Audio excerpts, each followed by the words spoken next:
Bonjour à tous, c'est Thomas Cubel et bienvenue dans une nouvelle vidéo en partenariat avec yourtext.guru.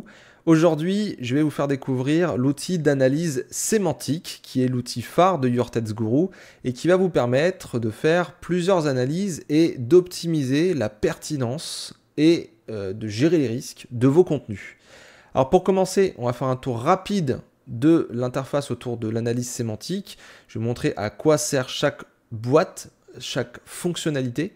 Et après ça, j'ai à vous montrer comment j'utilise l'outil à la main, mais également avec l'aide de l'IA. Alors pour commencer, je vous propose d'aller sur yourtext.guru, de prendre quelques tokens ou un abonnement pour pouvoir générer un guide. Donc pour rappel, un guide, c'est un guide de rédaction. Ça va vous donner les termes à mettre plus ou moins dans votre texte afin d'être complètement en phase avec la requête et ainsi montrer des signaux de pertinence au moteur de recherche.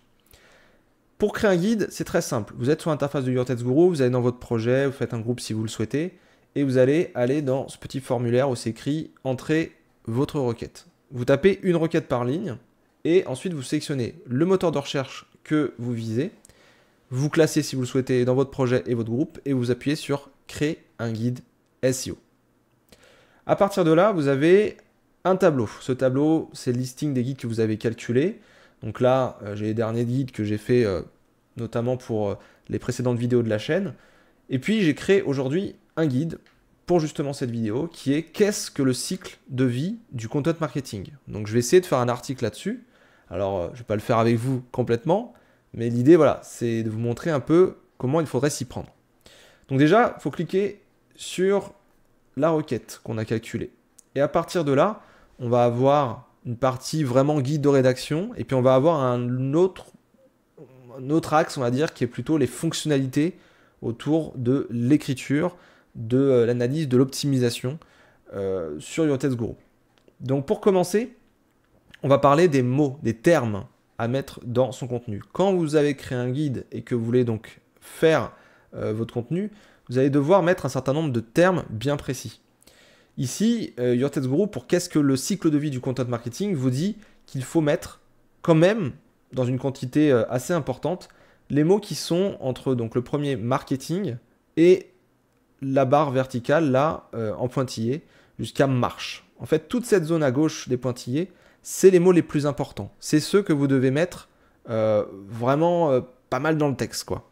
Et tout ce qui est à droite des pointillés, ce sont des termes que vous pouvez aussi utiliser pour faire des phrases, pour apporter des éléments de contexte, etc. Mais ce sont quand même des mots qui sont un petit peu plus secondaires par rapport à ce qui est à gauche. Donc à gauche, on va les mettre pas mal dans le texte. À droite, on va les mettre avec parcimonie. On n'est pas obligé de tout le temps les utiliser. L'idée avec cet outil, ce graphe de couleurs et aussi les scores qui sont au-dessus que je vais expliquer dans quelques instants, c'est de construire une courbe qui va être la courbe finalement du niveau d'optimisation de votre texte. En fait, là, tous les points noirs que vous voyez en bas, c'est votre courbe. Et cette courbe, il faut essayer de la construire pour être soit dans la zone bleue, la zone verte, la zone orange ou la zone rouge. Tout dépend de ce que vous voulez faire. De manière générale, on est souvent dans la zone verte et orange, puisque ça correspond à une optimisation normale à forte, mais pas à de la suroptimisation en rouge ou à de la sous-optimisation en bleu. Mais après, voilà, il y a des gens qui peuvent peut-être vouloir faire certaines choses. Je vous laisse faire votre expérience. L'idée, donc, ça va être de construire cette courbe noire. Et pour créer cette courbe noire, c'est tout simplement en créant votre contenu et en mettant un certain nombre de fois les termes qui sont appelés en dessous le graphe. Par exemple, là, j'ai un contenu vide, donc tout est à 0. Si je mets marketing et que je copie-colle ça plusieurs fois, que j'appuie sur le bouton analyse, je viens de construire ma courbe noire sur le mot marketing. Maintenant, vous le voyez, c'est qu'une liste. Je ne peux pas faire ça dans mon site Google. Au bout d'un moment, il va se dire, mais il met que des listes de mots-clés, c'est du keyword stuffing, c'est tout. Non, il faut construire quelque chose d'utile, quelque chose d'intéressant. Il faut même aller plus loin, intégrer des images, des vidéos, des petites applications en ligne. Il faut aller justement vers le content marketing qui est en plus le sujet calculé aujourd'hui. Il ne faut pas simplement que faire du Google Text. Il faut penser aux utilisateurs au minimum. Et puis ensuite, aller voir comment faire la plus belle page en fait au monde pour cette requête-là. Et vous voyez, le cycle de vie du content marketing, moi je pourrais mettre un cycle façon un petit peu entonnoir, où je pourrais mettre un espèce de cercle avec différentes étapes, etc. etc. Bref, ça c'est un autre sujet. Donc, vous l'avez compris, l'idée c'est de construire cette courbe noire avec un certain nombre de termes à mettre. Et moi, ce que je recommande souvent pour pouvoir atteindre le bon score, on va voir ensuite les recommandations, mais c'est généralement qu'on soit dans le vert ou orange et qu'on suive en fait la zone orange, voilà, progressivement avec la courbe noire jusqu'au pointillé.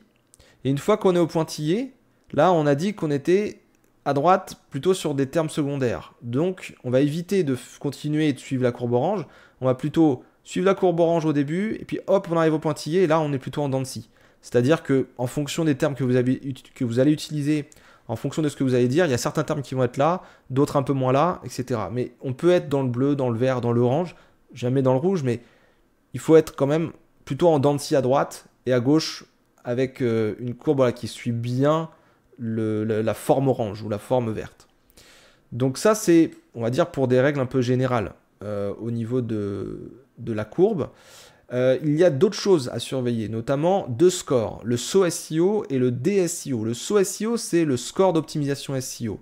C'est un score qui augmente en fonction du nombre de fois où vous avez mis les termes en fait qui sont indiqués en dessous. Et ce score, vous devez respecter une recommandation. La recommandation, elle ne se trouve pas ici, elle se trouve plutôt en bas à droite de votre écran. Alors là, vous verrez que le SEO, mais on voit que voilà, on a 3 de SEO, parce que j'ai marqué marketing tout à l'heure et j'ai oublié de rappuyer sur analyser. Et on voit que la recommandation est entre 58 et 64. Donc ça veut dire que votre texte, une fois finalisé, il va être dans cet intervalle-là. Il ne doit pas être en dessous parce que sinon vous serez sous-optimisé. Et il ne doit pas être au-dessus parce que sinon, vous allez augmenter aussi votre nombre de risques, mais également vous allez sortir un peu des moyennes en général sur la SERP. Donc ça c'est pour le SEO, et là vous ne le voyez pas, donc comme je vous le disais, mais il y a le DSEO, et la recommandation c'est 0 à 14 maximum. Donc là on est à 0, donc c'est bien. Donc l'idée ça va être de construire la courbe, et vous pouvez vous comparer avec vos concurrents aussi, avec ce petit outil là que je viens d'ouvrir. Ça vous permet de voir un peu où en sont les autres.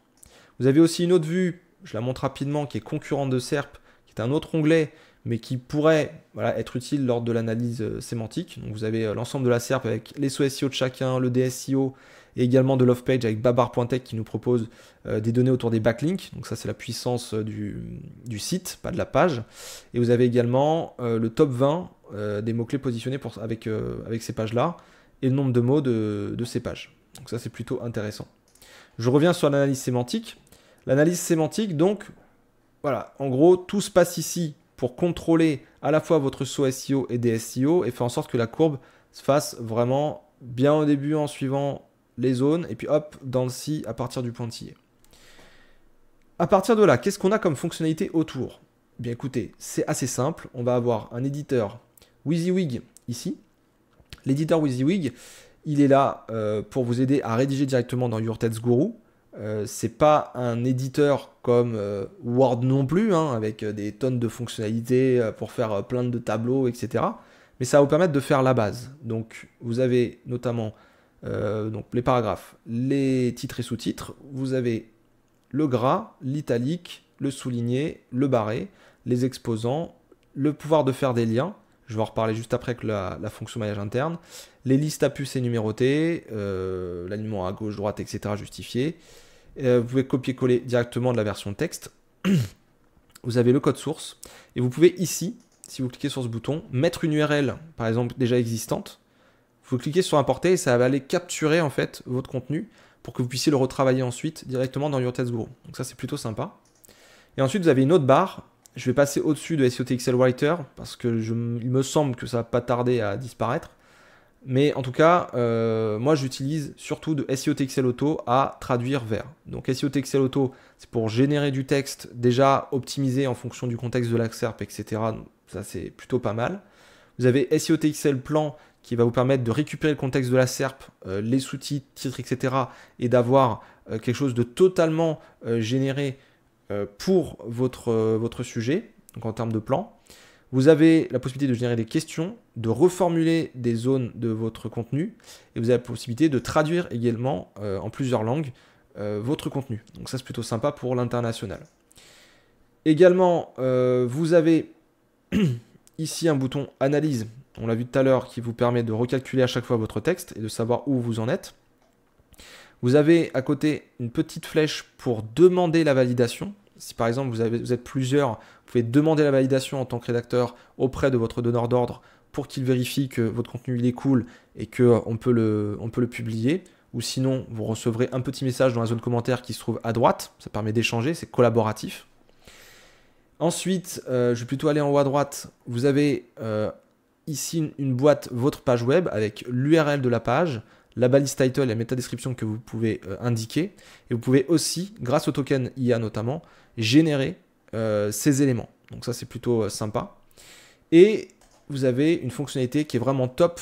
Et pour moi, vu la qualité, vu comment c'est fait, etc., est vraiment exclusive à YourTextGuru. C'est le brief SEO. En fait, vous cliquez sur le bouton générer, ça va vous consommer quelques crédits IA. Et à partir de là, ça va vous générer un brief en fonction de l'intention de recherche qu'il y a sur la SERP. Ça veut dire que ça va vous dire si c'est informationnel, si c'est commercial, ça va vous dire quels éléments reviennent le plus souvent, est-ce que par exemple il n'y a pas des avantages, des inconvénients, des trucs comme ça à mettre. Enfin, c'est vraiment très intéressant pour éviter d'avoir à aller en navigation privée, ouvrir toutes les pages, regarder les éléments qu'il y a en commun, la disposition, etc. Ça permet de mâcher le travail et ensuite éventuellement contrôler vite fait, mais c'est vrai que c'est vraiment le début d'un brief SEO qui pour moi se base sur la SERP et fait vraiment bien le travail. Donc ça, c'est vraiment une très belle fonctionnalité qu'il faut vraiment utiliser.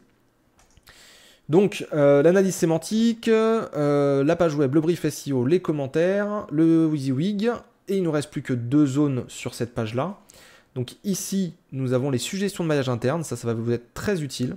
En fait, quand vous créez la requête, donc il y a un contexte, il y a des termes, etc.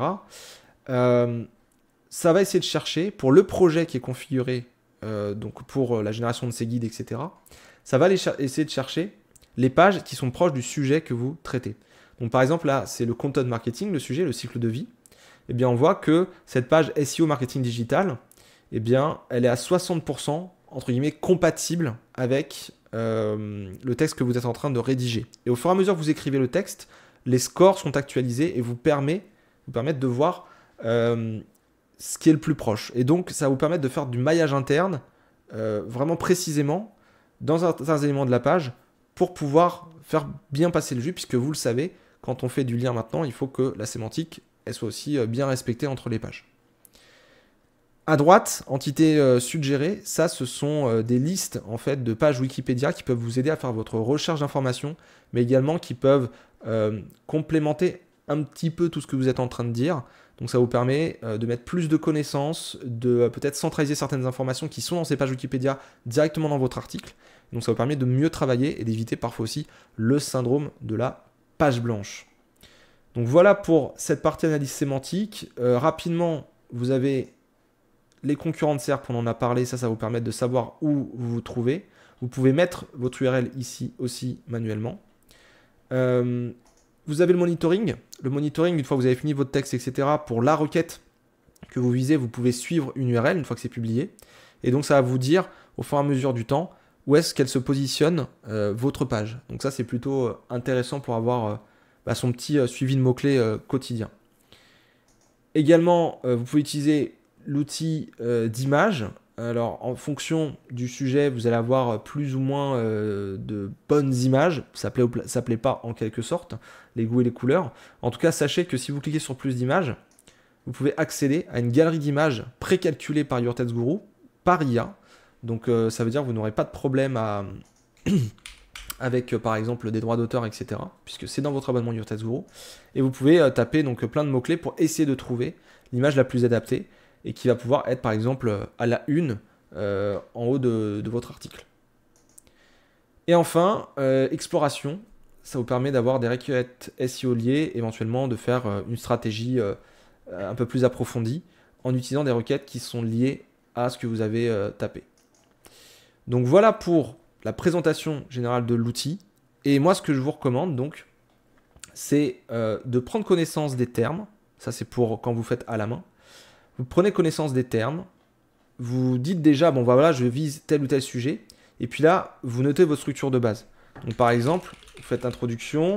À la fin, vous aurez une conclusion. Et l'idée, c'est de mettre donc le titre, introduction, les sous-titres et les sous-sous-titres, etc. Donc, vous allez faire des grands axes, un peu comme en cours de français. Vous allez faire 3, 4, 5 grands axes. Tout dépend comment vous voulez structurer votre article. Et puis ensuite, vous pouvez mettre par exemple des arguments à l'intérieur de ces grands axes, ce qui va faire des sous-axes qui vont approfondir vraiment les éléments que vous avez mis au-dessus. Donc ça, c'est plutôt intéressant. Donc par exemple, pour le cycle du content marketing, je peux dire, voilà, introduction, qu'est-ce que le content marketing? Pourquoi c'est intéressant? Le content marketing. Oh là, mon micro s'envole. Voilà. Ensuite, on peut dire, par exemple, comment fonctionne le content marketing. Et à partir de là, par exemple, je peux parler le cycle de vie du content marketing. Un élément indispensable. Voilà, hop. Je fais une faute de frappe. Et donc, rien que le fait de faire ça, vous voyez, vous avez la courbe qui commence à se tracer. Et le SEO commence à être un petit peu plus haut. On est à 4. Et donc, l'idée, c'est d'aller à 58. Alors, vous allez vous dire, ouais, ça va prendre du temps. Ben, en fait, il faut rédiger votre article comme d'habitude à la main. Vous allez déjà mettre vos connaissances à vous. Vous allez faire votre plan, etc. Ensuite, vous allez valider en quelque sorte ce plan en allant voir sur la SERP. Vous vous mettez en navigation privée si vous le souhaitez et vous tapez cycle de vie du content marketing. Vous rajoutez des sous-titres, vous mettez des petits éléments, des notions intéressantes, etc. Puis vous construisez en fait votre narration, votre page directement dans Your Text Guru. Et au fur et à mesure, vous allez voir, le score, il va augmenter. Et naturellement, parce que vous avez étudié un petit peu la SERP, puis vous avez utilisé aussi vos connaissances, vous allez voir que vous allez avoir pas mal la courbe va monter en fait sur la partie de gauche par rapport au pointillé. Et il y a quand même quelques termes qui vont ressortir avec la partie de droite. Donc ça, c'est vraiment le point de départ. Et ensuite, une fois que vous avez votre brouillon, vous avez votre structure, vous savez que vous allez faire votre article comme ça, quoi. Moi, ce que je vous conseille, c'est de relire le vocabulaire et de vous dire comment je fais des phrases avec les termes qui sont ici. C'est-à-dire que en fonction de ce que je vais aborder, de la phrase que je veux dire dans ma tête, comment je peux faire pour la mettre en forme, en quelque sorte, d'utiliser les bons termes, vous voyez, avec ce qui est au-dessus. Comme ça, vous maximisez quand même dans chaque titre, sous-titre, etc., des phrases avec les termes au-dessus. Et c'est pas simplement juste vous écrivez votre truc et puis après vous mettez le vocabulaire en remplaçant certaines choses. Parfois ça n'a aucun sens de mettre le terme à cet endroit. Parfois on se dit oh c'est un synonyme, je vais me mettre à la place. Mais en fait c'est pas comme ça qu'il faut faire. Il faut plutôt rédiger au départ avec le vocabulaire Your Text Guru plutôt que de rédiger tout et puis ensuite de passer l'analyse sémantique et mettre les termes comme ça en remplaçant certaines zones du texte. On le fait tous à terme, mais voilà, je pense pas que c'est la bonne solution. Il vaut mieux prendre connaissance du vocabulaire et écrire. Voilà pour ça. Donc ça, c'est pour la version manuelle. Donc là, petit à petit, vous allez faire votre texte, il va être terminé. Vous allez mettre la balise title, description, vous pouvez demander la validation. Vous vérifiez que vous êtes bien dans l'intervalle du SEO, des SEO. Et puis, vous faites votre intégration sur le site.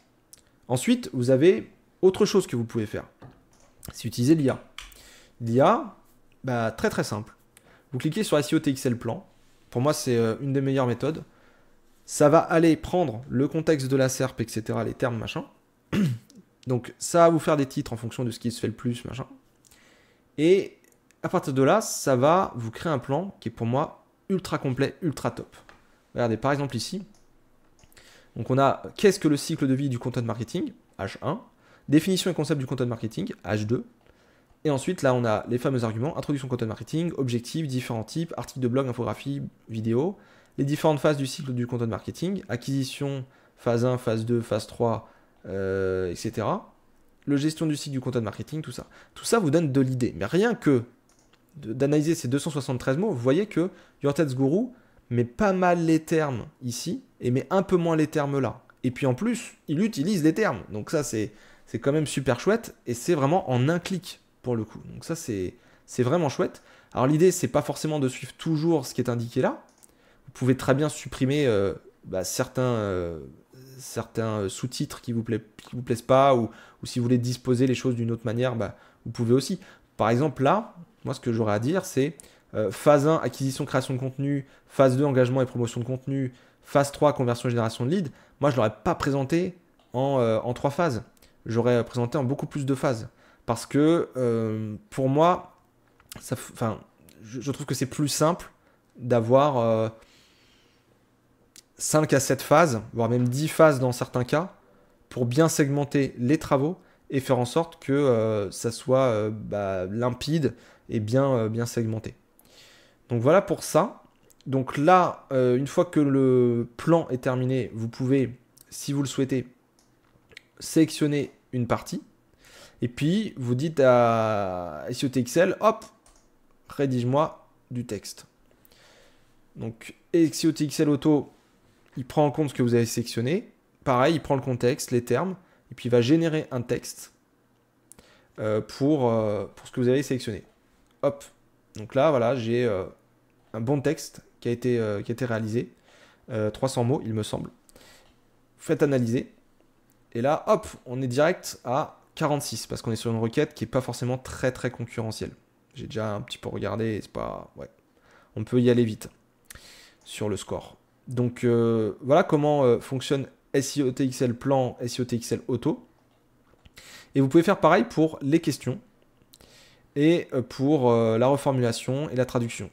Vous vous mettez à un endroit, vous sélectionnez éventuellement en fonction, et hop, direct, ça va vous générer des questions, ça va reformuler, ça va traduire. Et rien ne vous empêche d'ajouter, je vous même recommande de faire ça, rajouter votre expertise, votre patte. S'il y a des tournures de phrases qui font trop IA, entre guillemets, vous pouvez aussi les revoir. Mais il faut se dire que ça vous mâche le travail et ça vous fait gagner vraiment beaucoup de temps. Et c'est quelque chose qui est vraiment issu de Your Text Guru. C'est pas d'autres modèles comme ceux d'OpenAI, etc. Et c'est vraiment très bien pour le français parce que ça a été entraîné quand même pas mal sur notre langue. Donc ça, c'est plutôt sympa. Donc voilà pour l'IA à cet endroit-là. Ensuite, je voulais vous montrer quand même l'IA qui se déroule donc, sur URL de la page, balise title et description. Donc là, pareil, même chose, hein. On prend le contexte, on prend la SERP. Et avec l'aide de l'IA, on va essayer de déterminer un bon titre et une bonne description. Donc là, c'est en train de charger. On va attendre un petit peu. Voilà. Ça charge pas. Je ne sais pas. Voilà, c'est bon. Comprendre le cycle de vie du content marketing, clé SEO. Découvrez ce qu'est le cycle de vie du content marketing, renforcez votre stratégie SEO, optimisez votre entreprise, cliquez ici pour en savoir plus. Ça plaît ou ça plaît pas, comme tout en IA, vous pouvez très bien régénérer le truc et tout, hein, il n'y a aucun souci, vous pouvez aussi modifier, il n'y a pas de souci. Ensuite, vous avez le brief SEO. Le brief SEO, ça pour moi c'est extraordinaire. Vous cliquez sur générer, ça va analyser la SERP Google et ça va vous dire mais qu'est-ce que vous devez faire comme type de contenu pour que l'intention de recherche soit, on puisse y répondre de la meilleure manière possible. Alors ça va pas vous dire tout non plus, c'est extrêmement complexe, hein. J'ai déjà essayé de faire un outil là-dessus, c'est extrêmement complexe. Mais là, on peut quand même avoir, je trouve, l'intention déjà de base, est-ce que c'est informationnel, est-ce que c'est transactionnel, etc. Et qu'est-ce qu'on doit mettre dans l'article.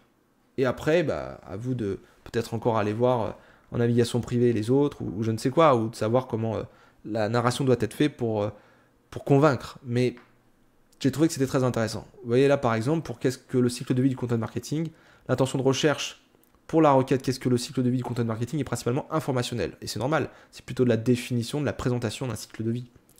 Google s'attend à ce que les pages fournissent des informations détaillées et spécifiques décrivant les différentes étapes du cycle de vie du content marketing. Exactement. Le contenu pourrait inclure une explication des étapes, comment optimiser chaque étape, et peut-être des exemples d'applications dans des contextes d'affaires variés. Très intéressant. Bien que certains titres mentionnent 2023, l'actualité ne semble pas être un facteur clé ici. Et c'est la vérité. Moi, je trouve que le content marketing, au fil des années, c'est toujours un petit peu la même chose. Il pourrait éventuellement y avoir des exemples pour cette année de 2023, et puis ensuite 2024, etc. Et 2025 et 2026. Mais voilà, c'est pas un facteur pour moi. Le contenu qui se positionne ne semble pas avoir un biais transactionnel ou commercial et il n'y a pas de spécificité concernant un site web ou une page à trouver. Donc l'intention navigationnelle ne se présente pas non plus. Donc ouais, tout ça, ça vous permet de faire une page et ça vous permet d'être sûr d'avoir fait une bonne structure, de présenter correctement les blogs dans le bon sens et tout. Et c'est plutôt intéressant. Quelque chose qu'on n'avait pas jusque-là, je trouve. Donc voilà, ça donc c'est le texte à la main, le texte LIA, voilà, avec les différentes fonctionnalités qui sont autour. Il y a quelque chose que vous pouvez faire avec l'analyse sémantique, c'est aussi le contrôle de texte. Vous êtes par exemple en audit. Vous avez un audit à faire et vous voulez savoir si votre client ou le projet sur lequel vous travaillez, si les personnes utilisent un outil d'optimisation, enfin d'analyse sémantique et d'optimisation sémantique. Vous pouvez très bien mettre ça dans Your Text Guru. Il y a certains outils, je ne les citerai pas, ils bourrinent à mort. Mais vraiment, c'est-à-dire que à gauche, on suit le orange, ok, là-dessus je suis d'accord, voire même on va dans le rouge parfois. Mais en plus, les termes secondaires, on y va à gogo. Et en fait, ça n'a strictement mais aucun sens. C'est ultra artificiel. Et en fait, de mettre trop de mots comme ça dans un texte, ça montre en fait que vous voulez vraiment ranker en SEO à fond. Et c'est le meilleur moyen en fait de prendre des risques pour moi. Donc, vaut mieux prendre déjà les termes qui font la requête et on les met quand même pas mal. Et puis le reste, on les met un peu au second plan. C'est comme une peinture. Vous avez différents plans, l'arrière-plan, le second plan, le premier plan, tout ça. Voilà. C'est pareil là-dessus. Il faut voir qu'est-ce que vous avez montré au premier plan à Google et aux utilisateurs. Et pareil au second plan, à l'arrière-plan, etc. Donc voilà. Ça c'est déjà un truc à savoir, c'est que vous pouvez détecter des suroptimisations lors d'audit.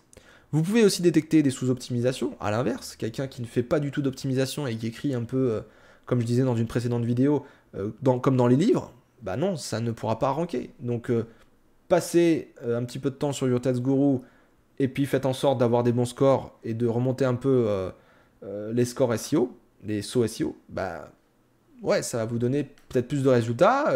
De là à dire que vous allez être premier partout, non, peut-être pas. Mais par contre, vous allez bien remonter le tout. Vous allez être pertinent. Vous allez monter, bon, il n'y a plus de pages, mais 50e, ensuite 40e, 30e, 20e. Puis après, ça va jouer sur les backlinks, le comportement, la technique, etc. Et moi, je trouve que c'est quand même plutôt pas mal de dire ça à un client lors d'un débriefing d'audit. Parce que tout de suite, il sait qu'il a une action actionnable qui est relativement facile à faire. Surtout d'ailleurs avec l'aide de l'IA qui est très importante aujourd'hui. Donc ça c'est plutôt pas mal. Et puis un autre truc que vous pouvez faire, alors là ça va nécessiter plutôt l'API, donc c'est vraiment si vous avez quelqu'un qui peut développer ou si vous pouvez embaucher un développeur et tout, ça peut être pas mal. Vous pourriez très bien, par exemple, vous dire je fais mon site comme d'hab, je fais en sorte d'avoir des objectifs de requête, donc je fais ma stratégie SEO, je mets des objectifs de requête sur chaque page de mon site. Et puis, avec un crawler, vous allez crawler l'ensemble des contenus de votre site, les récupérer, du Traffilatura ou des trucs comme ça, quoi. Et puis derrière, vous allez indiquer à Your Text Guru, voilà, calcul des guides avec les différentes requêtes donc, qui sont liées à chaque page. Voilà le texte. Et puis derrière, vous calculez un score d'optimisation, quoi. Ça vous permet de voir où est-ce, sur votre site, sur tout votre maillage, en fait, où est-ce que vous avez des déficits et où est-ce que vous n'avez pas de déficit. Et ça vous permet d'aussi derrière de pouvoir générer via l'IA, l'IA du Your Text Guru ou pas d'ailleurs, des textes et de pallier à des déficits voilà, d'optimisation sur votre site. Et donc ça permet aussi, mine de rien, de faire un suivi. Puisque si dans le temps vous lancez plusieurs fois ce système, alors ça vous coûte quand même pas mal de jetons à chaque fois Your Text Guru, mais en fait c'est qu'une variable. Si derrière ça vous rapporte je ne sais combien, en fait un abonnement Your Text Guru avec des centaines voire des milliers de jetons, milliers de jetons pour pouvoir faire des milliers de guides, pardon. Ouais, c'est pas un sujet. Je veux dire, si c'est rentable, y a aucun problème. Donc, essayez de voir les choses en macro, en micro, essayez d'utiliser avec ou sans IA, essayez de voir comment vous pouvez utiliser l'API, mais il y a des trucs qui sont très très intéressants.